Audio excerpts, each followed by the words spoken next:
वो चित्राहार नहीं है, वो चरित्राहार है।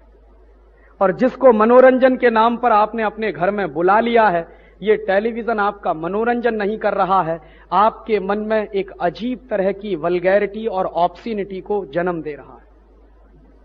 और दुनिया में दो बहुत खतरनाक होती हैं। एक बीमारी होती है जिसको सेक्स की वल्गैरिटी मैं कहता हूं।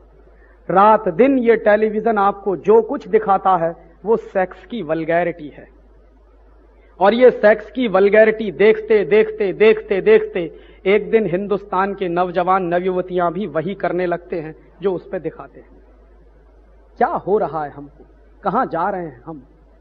इस भारतीय समाज में, भारतीय संस्कृति में बचपन से हमको सिखाया जाता है, if character is lost everything is lost, if wealth is lost nothing is lost, if health is lost something is lost, but if character is lost everything is lost. तो ये जो कुछ आप टेलीविजन पर देख रहे हैं वो आपके चरित्र को बर्बाद करने की एक साजिश है। और ये साजिश किसने बनाई है? ये विदेशी कंपनियां जानती हैं कि हिंदुस्तानी माटी में नौजवानों में इतनी खुमारी है कि कोई विवेकानंद हो जाता है, कोई दयानंद हो जाता है, कोई तिलक पैदा हो जाता है, कोई भगत सिंह हो जाता है। तो अगर तिलक पैदा हो गया, भगत सिंह हो गया, विवेकानंद आ गया, दयानंद आ गया, तो इन विदेशी कंपनियों को मार मार के भगा देगा। तो उनको डर लगता है। तो इसके लिए वो टेलीविजन लेकर आए हैं अपने साथ में कि हिंदुस्तान के नौजवानों को एक मीठी नींद की गोली दे के सुला दो, इनमें से कोई विवेकानंद ना बनने पाए।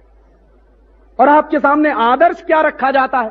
आपके सामने विवेकानंद का आदर्श नहीं रखा जाता, नालायक संजय दत्त और शाहरुख खान जैसे लोगों के आदर्श रखे जाते हैं। और यह कितनी खतरनाक व्यवस्था है। कई बार मैं लोगों से पूछता हूं, छोटे छोटे बच्चे 3-3 साल की उम्र से, 4-4 साल की उम्र से, 5-5 साल की उम्र से यही सब देख रहे हैं। और ये छोटे छोटे बच्चे अगर रोज दिन में 4 घंटे 5 घंटे टीवी देखें और सिनेमा देखें तो जानते हैं क्या होगा? 20 साल की उम्र तक पहुंचते पहुंचते हर बच्चे को कम से कम 30,000 बार मर्डर के सीन दिखाए जाएंगे। हर फिल्म में मर्डर, हर एपिसोड में मर्डर, हर एपिसोड, हर फिल्म में वॉयलेंस, हर एपिसोड में वॉयलेंस, हर एपिसोड में मारामारी। काहे को इतनी मारामारी दिखाते? क्यों इतनी वॉयलेंस हमको दिखाई जाती? पता है क्यों?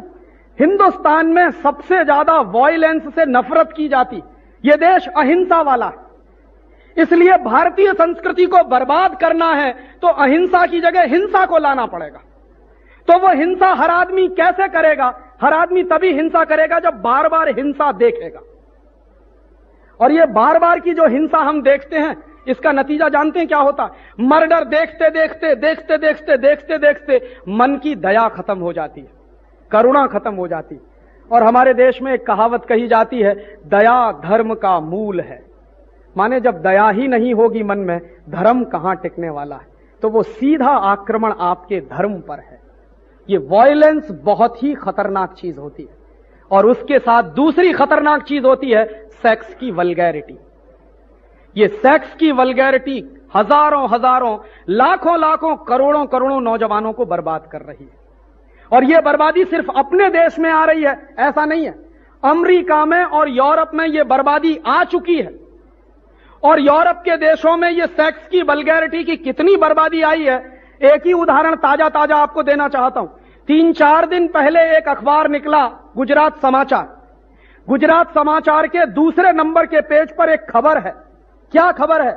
ब्रिटेन में 11 साल का बच्चा पिता बन गया है। और ब्रिटेन में अगर 11 साल का बच्चा पिता बन गया है तो उसके पत्नी की उम्र क्या है मालूम है? 15 साल। 15 साल के बच्चे जिनकी उम्र स्कूल में जाने की है, कॉलेज में जाने की है कि मम्मी पापा बनने की है। और ये 11 साल और 15 साल के बच्चों को मां और पिता बनने का नुस्खा किसने दिया है? किसने फॉर्मूला दिया उनको? वो टेलीविजन से आया, सिनेमा से आया। और इस सिनेमा और टेलीविजन ने यूरोप के सारे नौजवानों को बर्बाद कर दिया। मैं कितने यूरोपियन देशों में जाता था और वहां के लोगों से एक ही सवाल पूछता था कि आपके देश की सबसे बड़ी सोशल प्रॉब्लम क्या है? तो वो कहते थे कि राजीव भाई, सबसे बड़ी प्रॉब्लम है कि हमारे देश में 10 साल की, 12 साल की, 14 साल की बच्चियां मां बन जाती। ये सबसे बड़ी प्रॉब्लम। और शादी करने की उम्र आते आते कोई लड़की 10 बार एबॉर्शन कराती है, कोई 15 बार कराती है। ये उनकी प्रॉब्लम है। वर्जिनिटी क्या होती है ये उनको नहीं मालूम है। क्यों नहीं मालूम है? भारतीय संस्कृति क्या होती है ये भी नहीं मालूम है। संयम क्या होता है, अपने ऊपर संयम रखने की व्यवस्था है। विद्यार्थी जीवन तो संयम वाला जीवन होता है, ये हर धर्म कहता है इस देश में। इसलिए विद्यार्थियों को गुरुकुल में जाना पड़ता था ताकि 25 साल तक संयम के साथ आप शिक्षा ग्रहण करिए। वो संस्कृति उनको नहीं आती। और उसके बाद आज उनके यहां प्रॉब्लम इतनी जबरदस्त हो गई है कि बिना शादी के पैदा होने वाले बच्चों को रखें कहां।